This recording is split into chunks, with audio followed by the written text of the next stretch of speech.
Thank you once again, and thank you for joining another hangout for Channels Beam by Channels Television.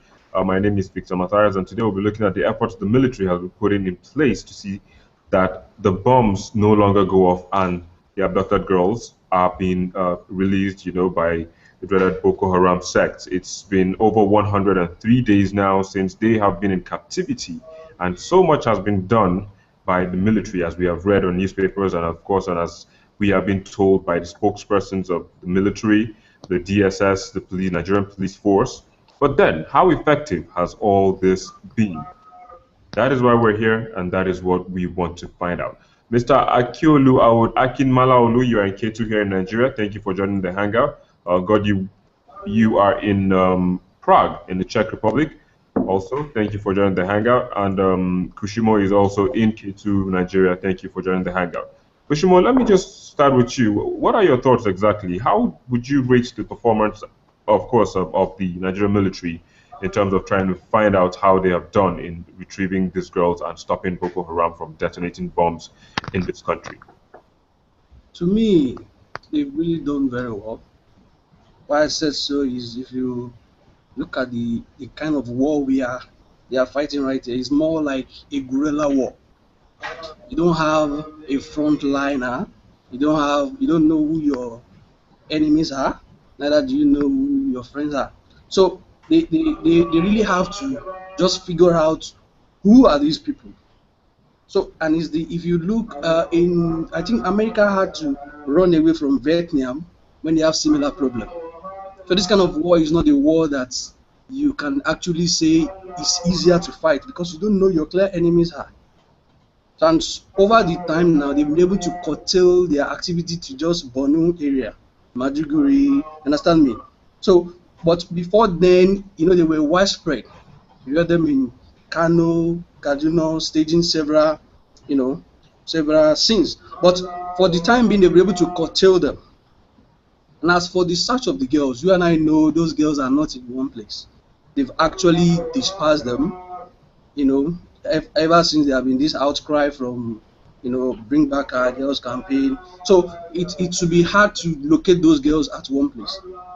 So I think they are stepping up the game because they've really taken the game back to them now in their hideouts. And you can see from recent activities that some of them have been, they've been captured and all that. So I believe they are progressing. We only need to give them kudos rather than criticizing them.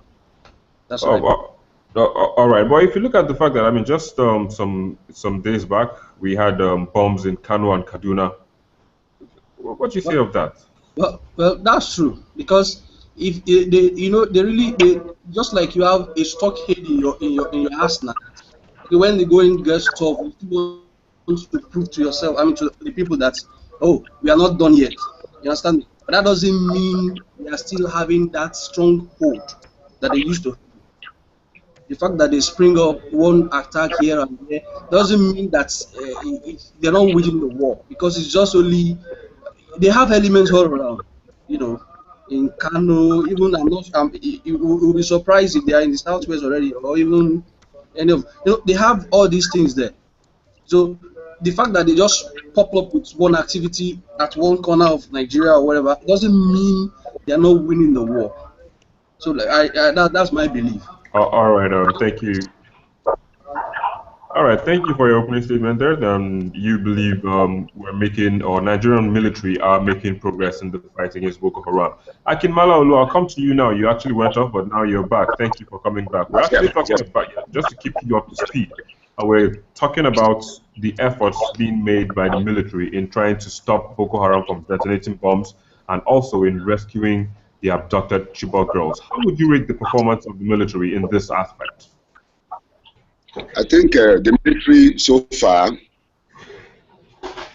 they have failed in engaging the insurgents. They failed in pursuing the insurgents into the Sambisa forest several hours after when they have operated. I hope you can hear me. Yes, I can. Go ahead. Can you hear me? I can hear you, Mala. You see,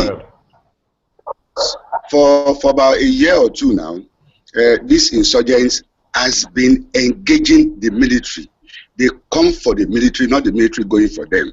And that is very, very obvious. And once an insurgent group like this have that will, it must equally have that force. And they are prosecuting their war in a manner that it's even a surprise to international community that they could overwhelm the Nigerian military. Look at the case of the Chibok girls. Hours before the operation took place by Boko Haram, the military were in the know. They refused to engage. And it has been like that, and like that, and like that again. Meanwhile, the government, the commander-in-chief himself, is even afraid of his own army. To go to Chibok when he learns of that rebellion in that battalion, the GOC in Chibok, he chickened out. He couldn't go further again. And you can see that Nigerians are impatient generally. They want these girls back. But is it the same line of thought with the authorities or the government or the president? No.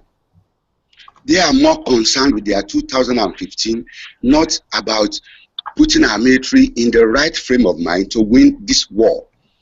And we are still lucky as a nation that Buhari escaped that death. It will have been a different ballgame. But I still believe that Nigerian army can still win the war if they focus attention not on corruption, but on actually engaging the Boko Haram insurgents. Who are they? They are ragtag guys. But they have overwhelmed our military. They have overwhelmed us. If you go to Chibok, the only thing they do in Chibok now is they just look. They don't sing anymore in the whole of Chibok. Nobody goes to the farm. Nobody goes to even to the church. They don't sing anywhere near Chibok. And it's unfortunate that the military and the president and leaders and the so-called 50 weak stomach men in conference, they are not even focusing on the ailments that are destroying the Nigerian nation. They are focusing on their 4 million naira per month. And it's so obtuse that we have a government that is not only thankless to Nigerians, we have a government that is obtuse, bellicose, and corrupt. And so what advice are you going to give to such a government? It will be a thankless task, my brother. Thank you. All right, thank you, Akin Malaolu. But I'll just have to come back to you again, just to make some of the statements, just to hold you to some of the statements you made. You said Chibok right now is almost not operating because they can't go to their farms. They can't. Have you been to Chibok lately? And how do you know all these things? You see, in the affairs of men, when you see turbulence, when you see troubles, you can guess what could happen. Every community do have song to sing. There are songs when they go to the farm. There are songs when they go to the churches. There are songs when they are celebrating.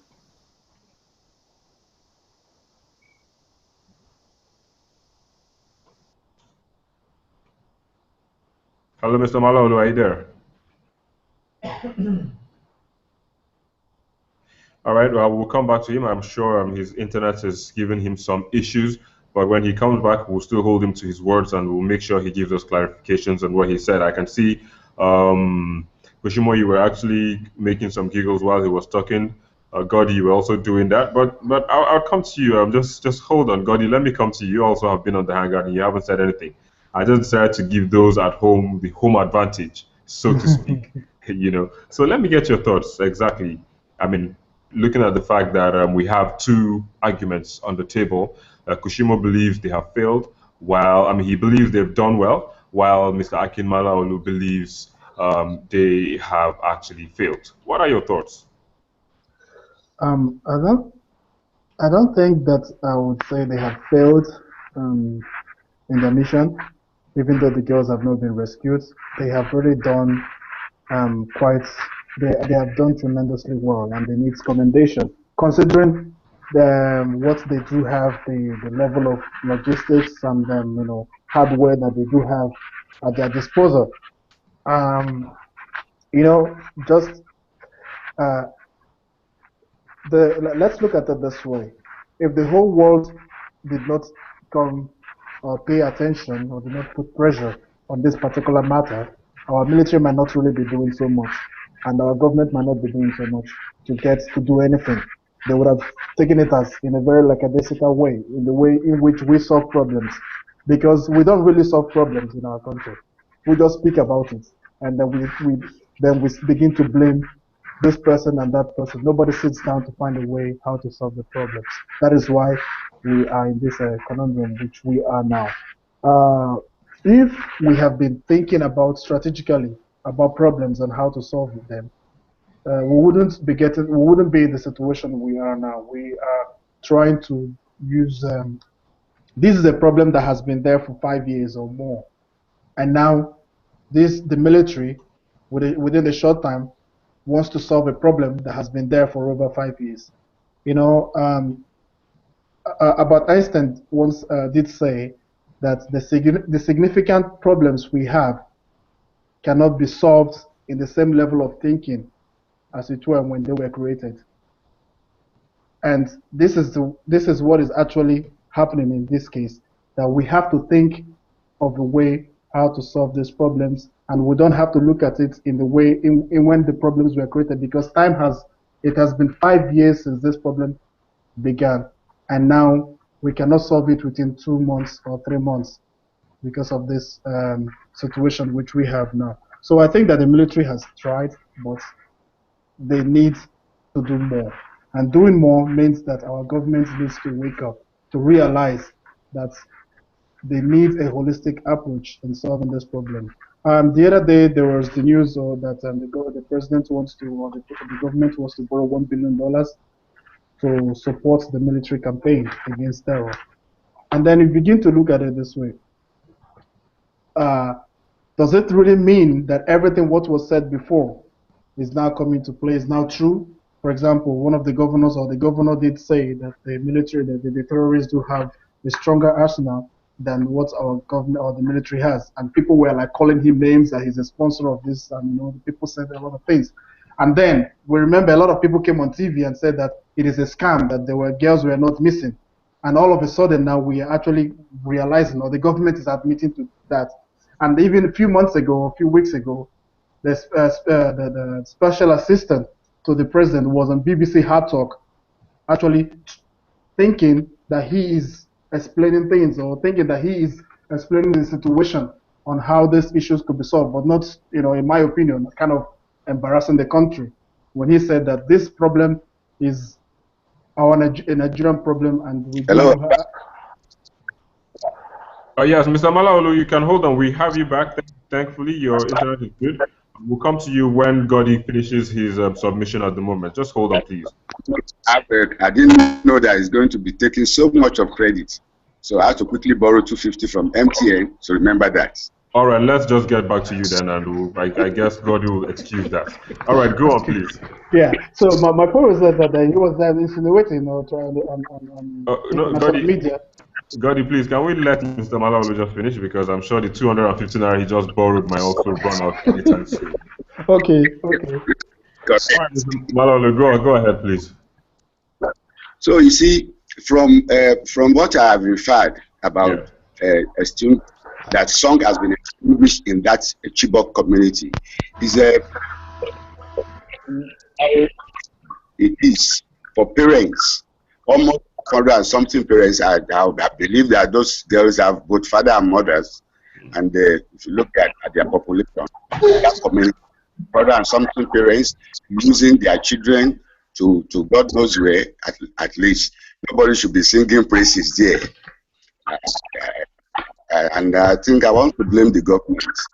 President should have visited that place, at least to give them that kind of succor and a promise of redemption. But he failed to do that. But thank God he has done that now within the precincts of his Aso Villa. And that is where the Jonathan is always resident. You can't see him going to any other place, either from Aso to airport to international countries. He doesn't. Thank God that he has finally seen the parents. We are satisfied with that so far. So, go ahead. Hello? Okay, yeah, go. Thank you for making those clarifications. We'll come back to you now, Buddy. But just before we do that, we have a new caller, Kolade Kayade. Can you hear me? Kolade Kayade, Yes, can I you can. hear me? Yes, I Uh, can clearly. all right. Thank you for joining the hangout. Where are you calling from? From the sheriff. Oh, it's Sherry. Yes. Oh, you're just my neighbor, quite close by here. Thank you for joining the Yes. hangout. Yes. All right. Yes. So just before I get back to you, Godi was actually making a submission on the topic with discussion, so I have to go back to him before I come back to you. Godi, kindly. Yeah, so as I was saying, that now the government is looking for $1 billion to support the military campaign against terror, and Mm, you begin to ask the questions. What has happened to the money that they have been borrowing before? There is a scam of the CCTV cameras, which were actually over 400 and something million. We have read, millions of dollars that was borrowed to actually help make these things work, but they are all a scam. Nothing is working. So how are they going to ensure that this money they are borrowing now would be used for, would be allocated in the way or be used for what it was supposed to be uh, borrowed for? Everybody is waking up and realizing that indeed that we do have a problem, and that is the problem we have, or the issue I have with my country, because it is in our system to really relax. And now I was making reference to what the special assistant to the president was saying, that we will solve problems the Nigerian way, and you ask yourself, what is the Nigerian way? All these years since the independence, we have been dealing with issues in the Nigerian way, and we are still, over after how many years, we are still in the way we are, that nothing works. A country, a country that is, rich in oil and gas, even don't even refine its own petroleum products. We have to import, and it's Nigerian way, and it works. And we are happy to say to the world that we have a Nigerian way which we solve problems, that actually we, instead of admitting that girls are missing, you're politicizing it and say that they are not missing, that is just a scam. So these things actually are the things which borders on the progress of the country, because we try to twist the fact, try to benefit our own personal sentiments or our own financial situation individually, because there is everything, it ends up with money. How much does each person get for this whole thing? And that is what is just going on. Business as usual. Nobody is serious. I sincerely believe that the president, and yes, I know that a lot of people who know me say am one of the critics of this president, but I do criticize the president, because I believe that he has the power to change so many things which he's not doing. He is surrounded by so many incompetent people. We know them. There's a lot of them so incompetent, and because of their incompetency, he gets the wrong advice, and we do the wrong things. Otherwise, the military. Someone was saying on your channel's television yesterday morning about how his brother sacrificed. His brother was a military guy, and then I was watching the Sunrise show, and he said that one of the advice or one of the things he understood from his brother, who died as a soldier or fighting for the government, is that the military has been compromised, and there's a lot of ethnic and political and religious sentiments that has actually polluted the military, and it's a fact. It's true. And if you look, I'm not in the army. I don't have the statistics, but I do believe that there are more Northerners in the army or in the military than there are the Southerners. This is my take on this. And when there is, well, somebody might disagree, but when there is a situation like this where some group of people think that they are politicizing this whole issue of terror and using it to cleanse or wipe out their own community, they might stand back and think and say, no, we might not support this. And we have seen a situation where there was an attack on the GOC for a particular region. These are the signs to show that so many things have gone wrong, until we begin to separate politics and religious and ethnic sentiments from actual work of government in our ramification. Then we would not make way, well, we will not make progress in whatever thing we're trying to do. But for now, I think that the military, they have done what they are supposed to do. The bombs are not stopping. The killing and kidnappings are not stopping. And it will be fine if they are supported more. There are so many in if you go to America, a lot of people do enroll as Marine, and Yeah. to join the army. There are a lot Mm, of people who are talking about, we don't have a job. Do you think that if we created a structure and a system where if you really want to serve your country and you just come out of university and you enroll in a military program, that's and you do it and you know that it benefits it, you're serving your country because your country, you believe in your country and your country recognizes the fact that you're doing it for them, that a lot of jobless youths would not enroll in the army and help to secure the country.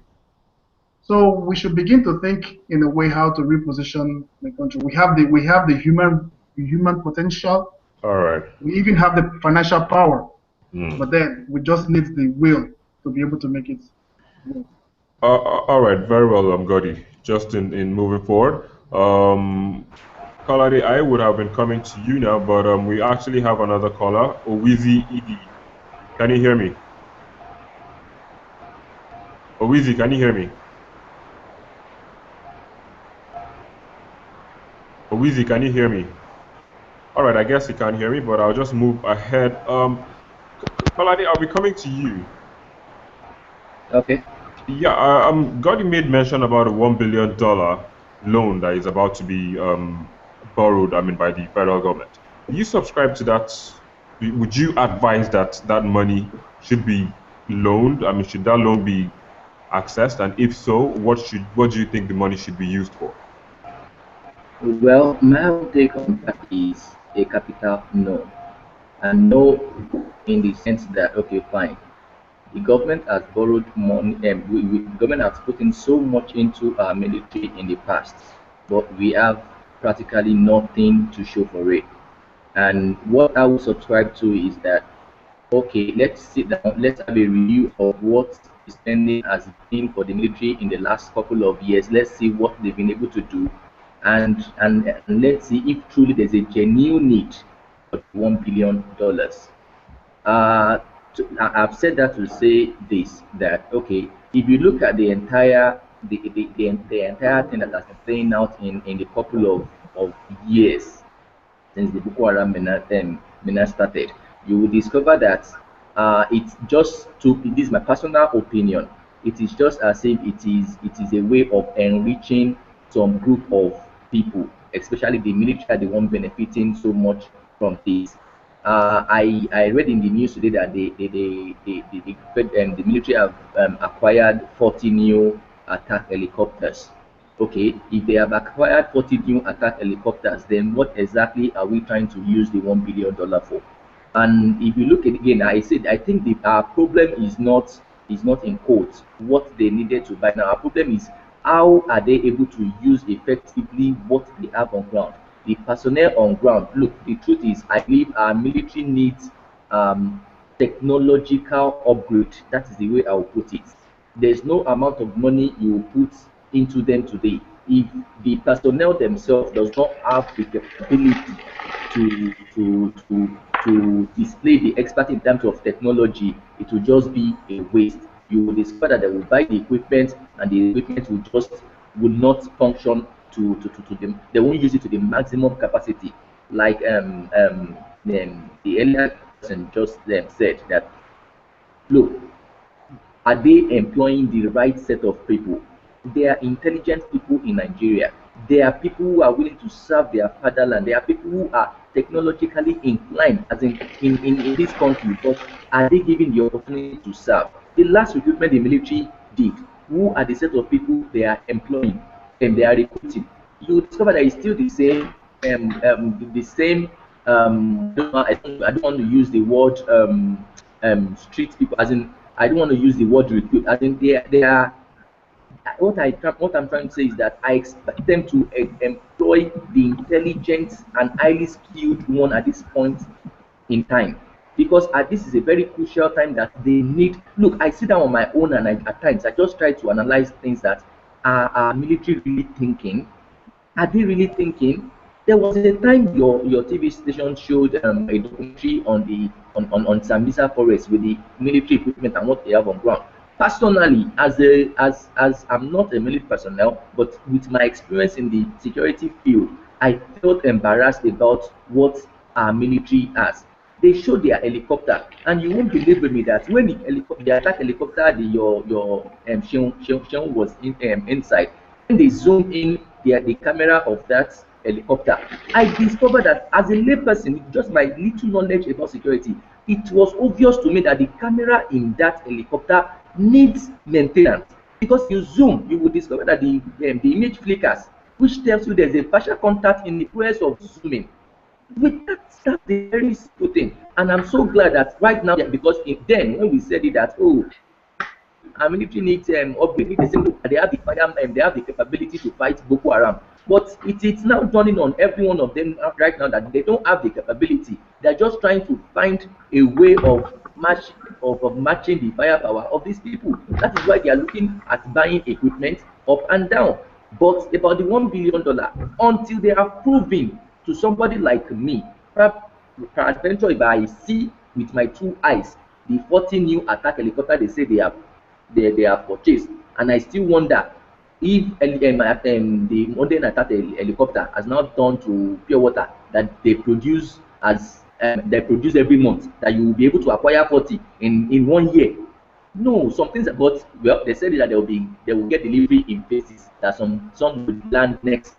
So I'm giving them the benefit of doubt. I'm sincerely trying to watch my words. But the truth is that our military, to me, they need to buckle up. That is the simple truth. They need to really buckle up. And we need those who are technologically inclined, because at this present age, there are some things you don't expect them to do. For example, you don't expect a military man to use the normal, regular iPad on a battleground. It is embarrassing. Military is supposed to be the epic of technology. Is in terms of any country. If you talk military, that is where we should run to for wisdom when it comes to equipment. But the same military, the same people using normal PC, normal laptop like this to look. I just don't want to let me just say that my own opinion is that I think they should look at what they really need the money for before even going into it, so that it won't be like a scam of the CCTV, as my brother said earlier. Thank you. All right, Kalade, thank you for they're very passionate, and also hitting all those things. I mean, on the nail on the head. Kushimo, you've been quiet for a while, and I know you had something to say earlier when Mr. Malaolu was talking about how the military is been operating. Of course, I know you had contrary views to what he was saying. Do you have something to say pertaining that? Yeah, yes. Okay. To me, my own opinion, if you follow the trend of terrorism globally, because we fail to believe that terrorism is not only peculiar to Nigeria at present. And these terrorists are very clear about their demands. They tell you they want to create an Islamic state. They are very clear. And in recent times, they've been able to identify with international terrorists that we knew. And they are trying to tell us they are in network with them. Now, those developed countries that we know, they've had problems dealing with terrorists. Now, let's not forget the fact that our borders are porous. Corruption has been with us all this while. The fact that they want to borrow $1 billion, I'm not a fan of the government, neither am I supporting them. But I'm saying, where we have all those countries that have highly sophisticated equipment, they have problem dealing with terrorists, nevertheless. Now, looking at our own peculiarity in the sense that our borders are porous, these people also have local sympathizers, which we cannot figure out. And also, looking at the way they get their weapons, some of those weapons we are getting from their collaborators outside the countries. So you can, if somebody is saying they have more superior, than the military, I cannot justify it. I have not seen the kind of equipment they have or not. But we know that they are in network with all these international terrorists. So, being that as a fact, we should just believe that, or let me just say, know that it is hard to fight them, in the sense that these are people that are ready to die, and getting the military, as a military person, it takes more from them defending the nation.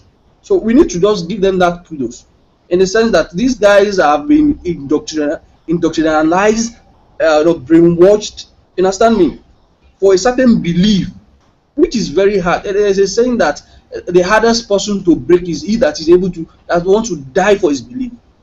So I believe, in my own opinion, forgetting the fact that we also have corruption in some of all these things, the fact that we have scams and all that, that some of this money might not be totally used for what we said so. What we should also believe that we need higher level of sophistication.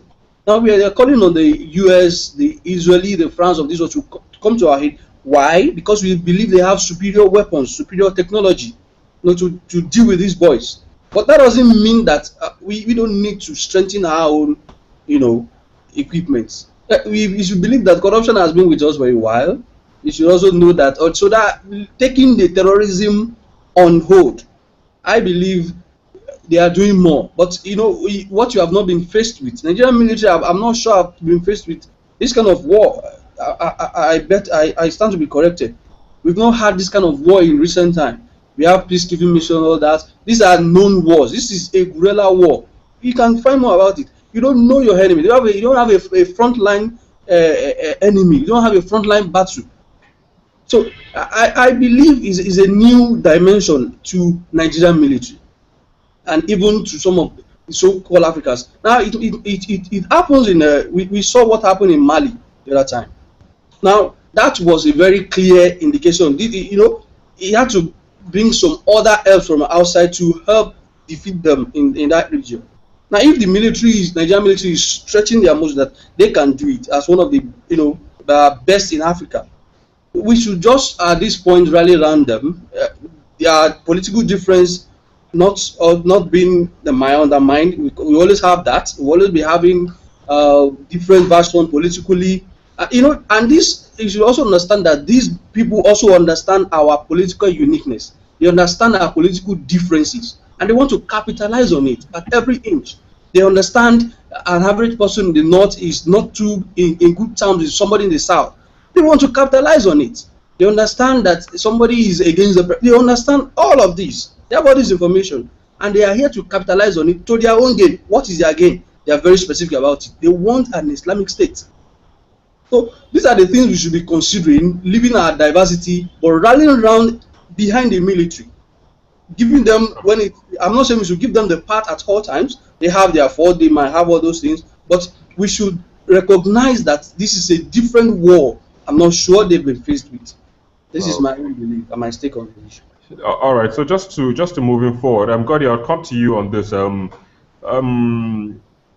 Kushimo just made some comments, talking about the international efforts being made in terms of collaboration. He made mention of Israel, France, but in real sense, of course, just like he mentioned, we had Israel, we had France, Great Britain, United States. What would you say of this collaboration? I mean, it's been almost 4 weeks or so or more into this collaboration or into this call for international support to fight terrorism in Nigeria. What would you say of it? What would you say of this partnership? Well, first of all, I have to say that we have to remember first that this is a Nigerian problem, just like was said by one of the others. It is a Nigerian problem that even if we do have international collaboration, we have to spearhead it, and also we have to understand the global trend or the things that are happening around the world today. Israel is busy securing their border and having their own internal issues or national issues, and France as well have their own problems. So I don't think that for them, committing too much resources, either technical resources or human resources, to solve the problems which Nigerian government should already have been prepared to solve, would be of a priority to them. It could be a PR, thing, that yeah, we're collaborating and we're doing this. But I think that if there's nothing strategic, if there's nothing really concrete happening, then it's just mere for the media and for PR. So I think that it is in a real situation, yeah, international collaboration helps. But again, if these guys do come and see that, okay, the people we want to collaborate with, they are not showing anything at all on ground, I don't think that they will be spending too much of their resources and energy trying to help us where we don't want to, help ourselves. You see, the problem is, one of the problems we have is that everybody has an opinion about issues in our country. And everybody thinks that their idea is better than the other person's idea. And even if what they are saying is complete rubbish, and that actually kind of causes a problem when you see a brilliant analysis or brilliant idea that is better than what the other person is offering. And the person who sometimes is occupying a position to make a decision that does not have all the knowledge would find it so difficult to listen to an idea that is more superior than theirs.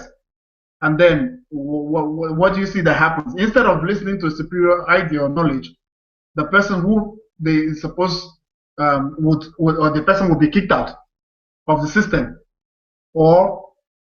And then when the person is kicked out, this other person who feels comfortable listening to the people who he thinks he can intimidate will listen to them. And then the ideas which they give to the person might not really, be of real quality to the issue on ground.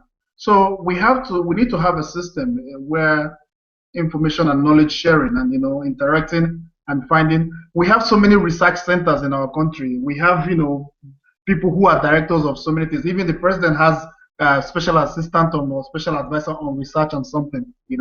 What do these people do? If they are not able to look at the problem we have in our country and provide a term paper or a template or whatever it is that can give us a real solution, what are they really doing? Is it just carrying files and or attended and just being big men everywhere in Abuja? I really think that we first of all need to be ready ourselves before international community can do anything. Because if the international community, the France, the Israelis, the Americans come, and we don't have anything that they can use to help us, then it makes no sense, no value. So it's just going to be a PR stunt for them that they help Nigeria to solve a problem. All right. I hope we do listen to each other in terms of making our opinions in curbing or making things happen. That is in this country, of course, just like you made mention that everyone in this country has his opinion about things and how things should go. But the problem still remains listening to each other. But then, Kolade, I'll be coming to you to get your take on what you think about how this collaboration has gone. But just before we go there, we need to welcome someone who just joined the Hangout. Olumiwa Papatunde Amau, thank you for joining the Hangout. I know you're calling from Dunedin in New Zealand. Everyone, it's good to be here. All right, very So, yeah. We'll come back to you. Let me just get what Kolade has to say on the collaboration by international, bodies, that's international countries, with Nigeria to fight Boko Haram. Kolade, what's your take on that? Okay, my take on that is very simple. This is Nigeria. Nigeria is a very unique and peculiar country. I'll keep saying this based on my experience in security issues lately. I've discovered that it takes a well-thinking Nigerian to solve Nigerian problem. I said that I will give you an example of what I mean by saying that is, for example, Nigerians think very deep. The way the whites think different from the way we think in Nigeria. If a Nigerian wants to commit crime, you get it. The thinking of the Nigerian is far different from the thinking of a white man who wants to commit crime. Because hello, Kolade. I'm with you. Please, let me just cut you short. Kushimo is complaining that his battery is almost going down and he will soon be leaving the hangout. I can see you have electricity, so let's just give him that opportunity to make his last submission before he leaves this chat room. All right, Kushimo, let's have your last word before you go. Well, I would like to say, in as much as we always have our differences, in as much as this fight against terrorism is something we are all passionate about, because lives are lost every learn, and I believe will come out good of it. Thank you very much.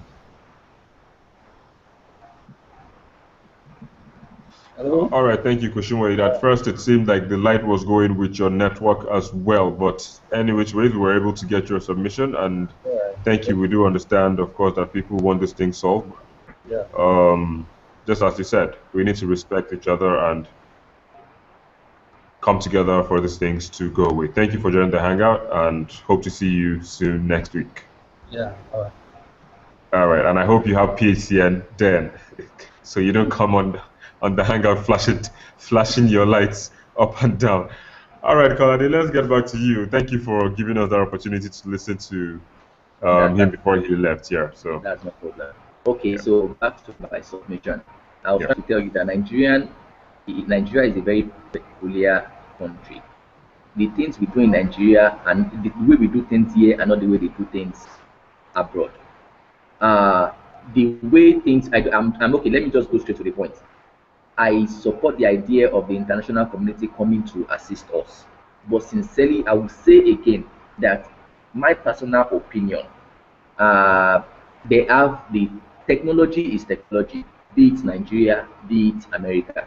It only takes the people behind, the people driving it. Okay, fine. The people who can sit down and think that okay, we need to develop something to tackle this problem. The difference between us and them is that they will sit down and look. Okay, if you need, okay, we need a device that can assist us track somebody if somebody is running.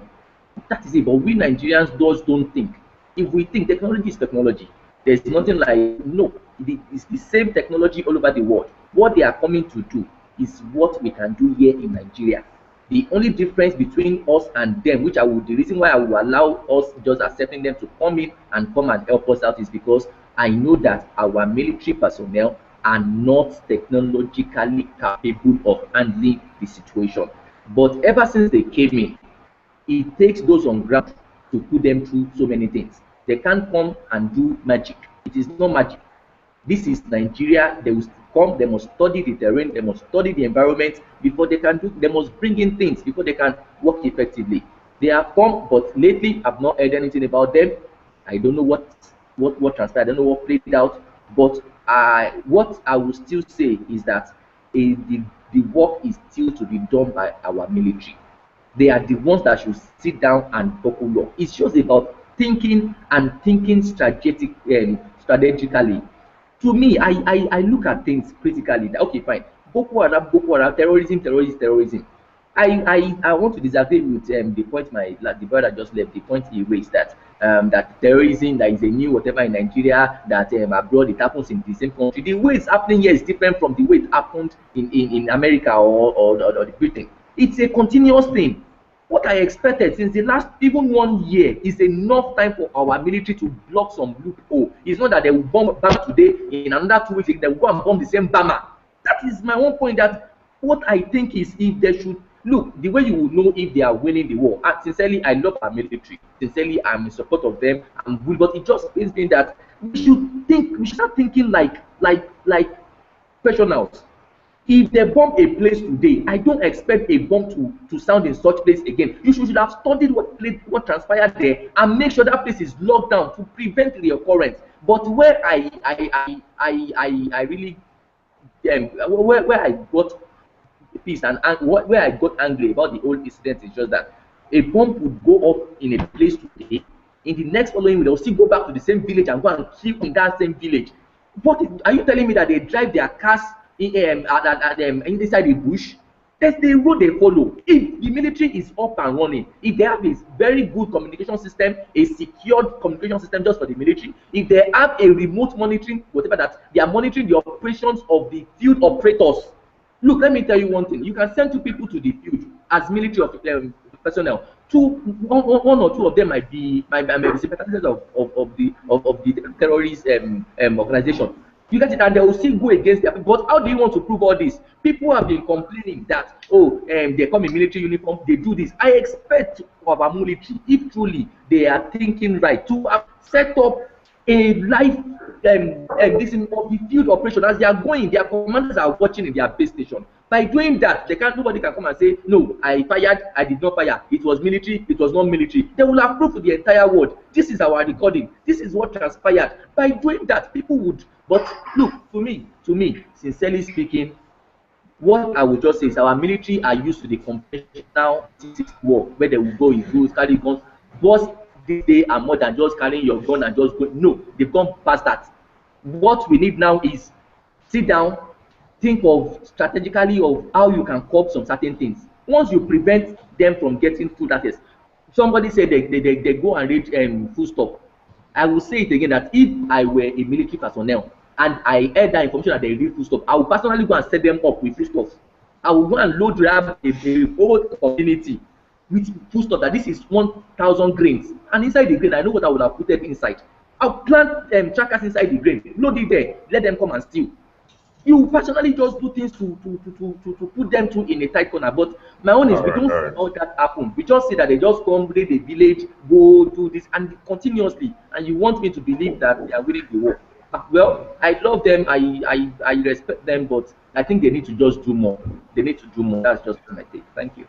All right, Kalade, hopefully they will do more. Of course, we're going to play part of this hangout on air, and then we hope they'll be watching and they will swing into action as well. Olumuyiwa, let me just keep you up to speed. You came in late, but of course, we do understand that due to time zones, these things really actually happen from where we are and where you are right now. But then, to keep you up to speed, we're talking about the military. It's been 4 years since the Boko Haram launched a full-fledged insurgency on the Federal Republic of Nigeria, and it's also 103 days since the Chibok girls were abducted.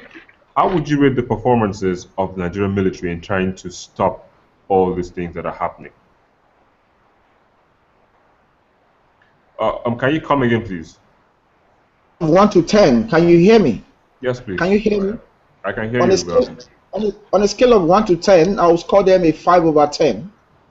I will score them a 5 over 10 because they have made some attempts that seems positive, but they've not really been what would expect. But you see, I share in the I empathize with the military. I share in their problems. I understand that Nigeria is such a seriously corruption endemic society, and in societies where you have corruption being the norm, it's difficult to operate, even if you have the best military. My brother who just spoke raised some very salient points, but what he has not been able to really understand or perhaps argue out so effectively is that there's a very strong link between corruption and the military and anything you do. Corruption and it's not because they don't have ammunitions. It's not because the boys are not well trained. It is because there is massive corruption going on in that system. And how do I mean? I will explain. Massive corruption in the sense that you have saboteurs, people who deliberately sabotage the efforts of the military, efforts of the boys on ground, efforts of the executive, efforts of everybody who has put in one thing or the other to make sure that this war comes to an end. And that I have argued several in all my writings. I've said that there are basically three types of terrorists that we have in that country. We have the political terrorists, we have the economic terrorists, and we have the terrorists themselves. The political terrorists are those who started this problem ab initio, who probably felt that power becomes the exclusive preserve of where they come from, and as such, if anybody from not from that region ever gets to occupy the seat of power, they will make the country ungovernable for that person. Those are the political terrorists. In between the class of the political terrorists, we have two other categories. The political terrorists on the part of the opposition and on the part of the ruling party. On the opposition side, they are using the terrorist activities as a tool for campaign towards the forthcoming elections. And then on the PDP, which is the ruling party, you have some big groups amongst the party who are seriously benefiting from the Boko Haram insurgency, who think that with constant threat that Boko Haram poses in the northeast or in the north generally, they will continue to remain relevant and gain the attention of the presidency. And then you have the economic terrorists, and this is the most dangerous aspect of it all. The major problem we have in Nigeria is not checkout. The major problem we have is the economic terrorists, those who are seriously benefiting from the proceeds of terrorism. Those who are not interested in seeing the insurgency come to an end, because if it does, it would mean so much money, so much of a means of making money will be blocked for them. And those are the real people that are not focusing on. Those are the real people Nigerians are not focusing on. And then the other, the last aspect will be the likes of Abubakar Shekau and co. I have argued severally also that when you have a society where the people have become so obsessed with religion, creates a very, very anarchic system of situation for the country. And so for me, we are not making progress not because we cannot. We are not making progress because those three factors have not been effectively tackled. I also agree that the military might not be well equipped, but again, when you consider the recent happenings in the last few months, you would observe that deliberately some people have taken the effort by making sure that some attacks that the Boko Haram terrorists have launched on the military formations or military barracks, aside from the fact that they aren't attacks that the military cannot resist, they are attacks that you think that there is some element of suspicion in the way the military guys have handled it. The Boko Haram guys would come from Sambisa, attack a whole forest, attack a whole barrack. Soldiers would desert the army. You allow these Boko Haram guys to cut away ammunition, they cut away armored personnel carriers, cut away guns, cut away everything the government has just bought for you. How do you argue with that? And then, so by so doing, you see the economy and the real Boko Haram guys. And how have we handled it in the last 1 to 3 days? Our performance as a government has been abysmal. It has been a total failure. This government has shown that it is incapable of handling very, very simple situations. It's a failure of leadership because aside from the fact that the government cannot rescue those girls the way everybody would expect, you would also expect that the government would have lived up to the expectation long time ago. It spent so many months in denial. When it eventually woke up, it was too late. It took the president 99 days to talk to the parents of the abducted children. They show shame from the personals or whatnot and whatnot we should believe. So those things have actually complicated the situation. That said, I still think there's a ray of hope. I still think we can do better. I still think we can still defeat Boko Haram if we want to. My only fear is that we will not be able to defeat Boko Haram so soon or as quickly as we want to in Nigeria because, again, Nigeria is a deeply divided country. And I will argue here that for us to defeat Boko Haram, what we need to do as a country is to believe that we are fighting a common enemy as citizens. Secondly, Mr. President should hold up to the fact that that's Nigeria's skills to command respect amongst his top-ranking military officers, and then he runs a very deeply corrupt government, a government that thrives on corruption and terrorism itself. If he can admit all that, then he can begin to retrace his steps and do what is right. But if he doesn't admit all that, it's going to be a very, very bad situation in the next few years if care is not taken, if not months. So for me, on a scale of 5 to 10, so many lives have been lost, more than 20,000 Nigerians so far, unofficially lost. But 1 or 2 arrests here and there, so you wouldn't really say the military hasn't done anything. The military and those boys who are there, on the battlefield. There's so much serious disconnect between those boys. Some people are claiming that their allowances are not being paid. The boys are saying there is no motivation. The boys are arguing that it isn't about weapons alone. Somebody somewhere is short paying us. Somebody somewhere isn't paying us what we do for. And until we address those fundamental issues, you cannot send me to the war front without equipping me. You cannot send me to the war front without motivating me. You cannot send me to the war front without giving me a reason why I should believe that if I die, there's no insurance for it. You won't get the best from those boys. Those are very fundamental factors how a government must consider if he wants to win. If he doesn't consider it, well, unfortunately, Nigerians will continue to die. And the more Nigerians die, the more it becomes obviously obvious that this government is seriously incompetent, that this government is absolutely a failure when it comes to security concerns. As much as it has tried economically to improve on the lives of Nigerians, even though we are not seeing it, but it has done 1 or 2 things. It has failed 100% to perform its basic responsibility, which is the protection of lives and property of people. So you can really be able to draw a point. So for me, it requires more than we can see and we can tell. All right.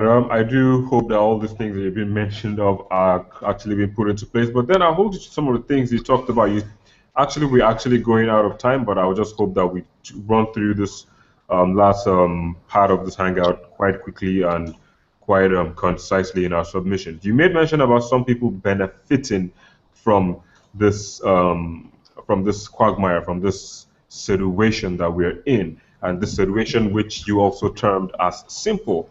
Can you just shed more light on this before we move on to 1 or 2 matters?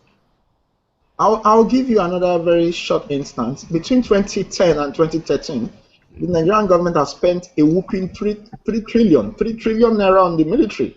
And 3 years after, what we keep seeing or what we keep hearing, what we keep reading in the dailies is that the military is not heavily equipped. 1 trillion naira is 1 billion in 9 places. 009. The 10th one is what makes it. We have spent 3 billion in the military, taking care of what you call emotional benefits of the military, taking care of infrastructure, the infrastructural base of the military, and also restocking. And you would be amazed at how much complaints you are getting from the field. And the argument is very simple. This money comes in. With all due respect to the military, it's difficult for us to really be able to argue by pinpointing a name to what is going on. But with all due respect to the previous leaderships we've had, I am very certain there's been some serious complicit arrangement between the top echelon and the Boko Haram guys, because those weapons that have been bought, again, I have said, take the attack in Bama, take the recent attack in Damboa, take the attack in Gamboaru village somewhere in Borno State, where soldiers deserted, soldiers ran away. And I don't blame those boys. They didn't run because they needed to. They ran because, of course, the guys who were the commanding officers, didn't do the right thing. How? They sent these guys out and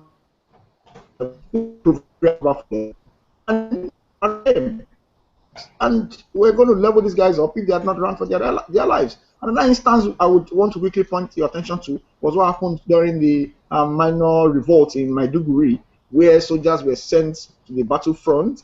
They were given the different coordinates. When they were coming back, the guy who was the commander of that mission gave them a different coordinate. The coordinates he gave them led them to the hands of the insurgents. How do you explain that? How do you explain when your boss directs you to a place where you're going to be killed? This an argument I would also show is the fact that these boys have complained severally that they have been shortchanged. Nobody has set up a panel of inquiry to look into that. Nobody has talked about how these guys receive the allowances. Nobody has talked about the welfare of their family, irrespective of the amount of money government has been pushing into it.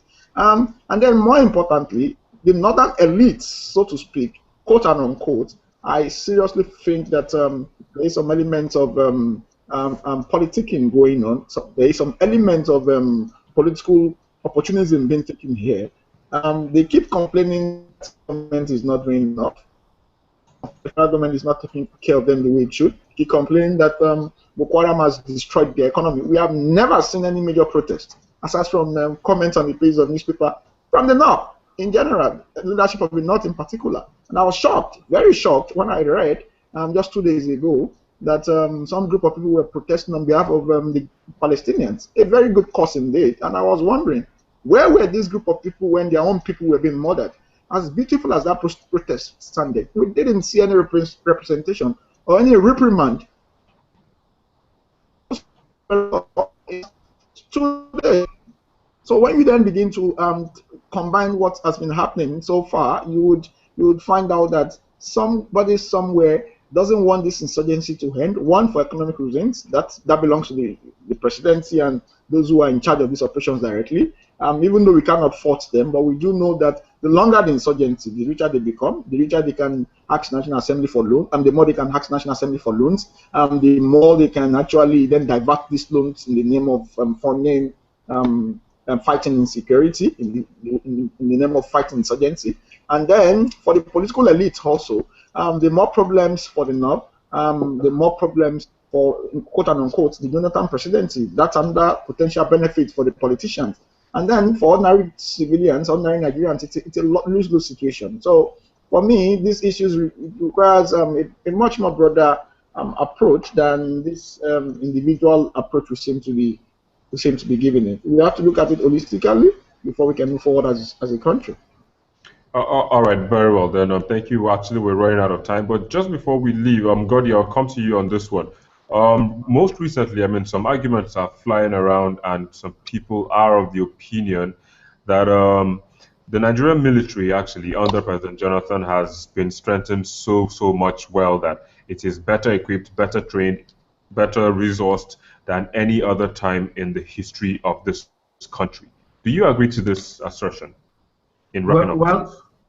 Well, I don't have, I'm not privy to some of the most of the details, but I think that our military, I don't think, I don't know, but I think that our military has never been neglected. That I would say, because if you look at it, it's just 15 years since we are in democracy. We've been in democracy, and then before then, we had the military regime. And you wouldn't tell me that the military general, the former heads of states, would have neglected the military, knowing that it will be in its own detriment if it doesn't do the right thing to take care of the military properly, because between them there could be coup and all those things. So I think that the military has not been that neglected in the before now. So if they have been in the last 15 years, well, I don't think that maybe there were any serious issues. Let's look at it this way. If we started having crises, a lot that required the military attention after not that they weren't there were pockets of them, but after during at the start of this democratic dispensation in 1999.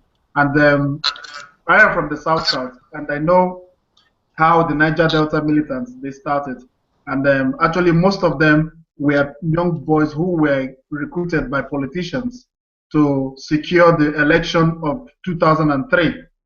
And there were a lot of people, I personally know a lot of people who got arms from the government then to actually make sure that they were able to, because then they started to believe that democracy would survive. So they got them. And what happened after them? It was difficult for them to retrieve these arms, and the youths went on rampage, started to use them. That we got to the situation where the entire Niger region was a lot of arms, a lot of robbery, criminal activities going on. And I would say that similar thing did spread through the north. Boko Haram, as we know them, actually now they weren't known like this before. They have been practicing their belief and distance and whatever teachings they had before, but they got to be patronized by politicians who actually did use them to win elections when they needed. And when you empower someone, it's just like what I said before. The level of thinking as at the time when the problem was created is not the same as at the time when you need to solve the issue. Because when you empower someone, giving someone a gun and telling the person that I need you to use this to intimidate that person so that I can get into this position. Now, we are not thinking of it in the people who do this do not think that also that the person who you have given the gun and the arms to do whatever, intimidate someone, can also see more advantage, opportunity for him to use it to do something more. So you give someone 5 million, for example, 5 million naira, and for him to carry out terror. The person will think of it, okay, I have used this 5 million and I have done what you asked. Why should I give this gun back? Maybe I could use them more and get more things that I want. And if you don't listen to me, I'll come after you. And I believe that it is at this level of thinking that we should actually be looking at the issues or the reasons why we have not been able to solve the level of criminality and the level of terrorism that is going on, because we have made the people, or those political terrorists, as we were just put it, has empowered these guys to be able to commit some act, and now it is too late for them to bring them back. So we have to think of a way how to make sure that we get to them and stop them from planning future attacks. That they are thinking differently than we are thinking. Obviously, that is why we are not able to get hold of them. So our military so far, I would say, they are not been neglected. If there have been any neglect, then it comes between the military hierarchy, because politics. Let's say the fact, since we came into this dispensation, or since 1999, a lot of people have known that politics is the only job that pays. So people have abandoned every other thing, every other career that would have been prosperous for them to chase politics. So even the soldiers, the military people, also play politics. So it becomes now impossible for them to be able to use their military minds to think of issues. Now they are using political mind to solve issues. And that is why we need them to really go back to the way they are supposed or they are trained to be. And then our government will require the governments to actually do more. Let us reduce corruption in the country. This is everything. It's all about money, the power to control the power. Because when someone knows the amount of power the person has as an executive, you see that we face it every day. Look at what is happening. The fight to become a governor, the fight to become a senator. People kill to be because of the level. So we should begin to think about it. How can we make somebody who is a politician to be an ordinary citizen who just goes to a job and come back, has one or two aides that helps him, instead of becoming somebody who runs on a motorcade and the whole city will close down because the person is arriving there. When we begin to reduce and come down to this level, everybody will begin to see everyone as on the same level. It's just that the person has a position that the people put him there. Then everything would come back and we'll begin to solve a lot of all these crimes and problems in a very diligent and sincere way. All right, Gordy. I hope we do think of a way to make the military go back to the way they were thinking, and of course, think of a way to also solve this problem, just like you said, diligently. But then, Kolade, we're wrapping up. Really, we're wrapping up. Just few lines. Just what are your thoughts on this, so we can get what Olumuyiwa has to say, and then we wrap this conversation up. What are your thoughts in terms of the military being better equipped than they have ever been in the history of this country? Well, my opinion, and my sincere opinion, is that yes, if we look at how much we've put into and how much equipment we've given to them in the last 3 years, yes, they've never been this equipped within a short period of time, putting so much into the military. But are we getting results for the quantum of resources put into them in the last couple of 3 years? Have we gotten a measurable returns for the investment? That is what I think we should look into. But we are looking truly, as Moyiwa said earlier, that the political what's it called benefitors, they want the people benefiting politically from this whatever. Yes, they will say what you've just said, that truly nobody has really put in so much into the military with a couple of trillions within 3 years in the history of Nigeria. Nobody has ever done that. So if you, based on the question you asked, I would say yes, and it is truly yes. Thank you. All right. Thank you very much. Muiwa, what's your take on this? Well, I'll give you a twofold answer. The military has been better funded in terms of the monies they have gotten, but they have been poorly equipped by this presidency. In my own opinion, they were actually better off in the days when we had the military guys in power than during this civilian dispensation. And the fact, Mr. President has told us that he needs $1 billion to buy ammunition for the military. That's an indictment on the level of restocking of ammunition and how do I put it now? Level of equipping the military in itself. Mr. President has said that he needs $1 billion to buy just ammunition. If the man who is commander-in-chief tells you I need $1 billion, he's asking for how much is that? About more than 60 billion naira or 163 billion naira to buy arms for the military. So if you keep your military, what do you need $1 billion for? That tells us that they've been very poorly equipped. It tells us that this administration hasn't equipped them the way it should. It tells us that they've been well funded, but the monies that have gone into private hands. It tells us that somebody somewhere has been sitting on the monies that have been released by the presidency or by the executive government. And I cannot really say for sure who this is, but I do know that it won't be a military affair alone. It has to be a very well-pronged operation where people in the executive will be partakers of the loot, people in the legislature who are to approve the budget, the military itself, and then the remnants or the little that they can spare is what they will give to the boys on the field. Yes, they've been well funded. No, they have not been properly equipped. And that indictment itself came from the presidency when it just made National Assembly know that it needs $1 billion more in this instance, or for this particular situation, he needs to buy weapons for his military. I think the military guys did better. Nigeria was under military rule for 33 years, and those were our glory days. Those were the days where Nigeria used to be Nigeria. Obasanjo, it's neither here nor there. He really didn't do well. Yar'Adua was passive. Jonathan has had the greatest challenge that has faced any sitting president after the Civil War, but he also has the greatest challenge of corruption. So again, I'm tempted to think that somebody somewhere, even from the executive, is funding corruption just to make sure that they enrich their pocket, because it has suddenly become an avenue to steal money without anybody questioning you. I don't think they've been well treated. I think they've not been well stocked in terms of ammunition. They've been well funded. There's a difference between being funded and having enough ammunition to fight terrorism.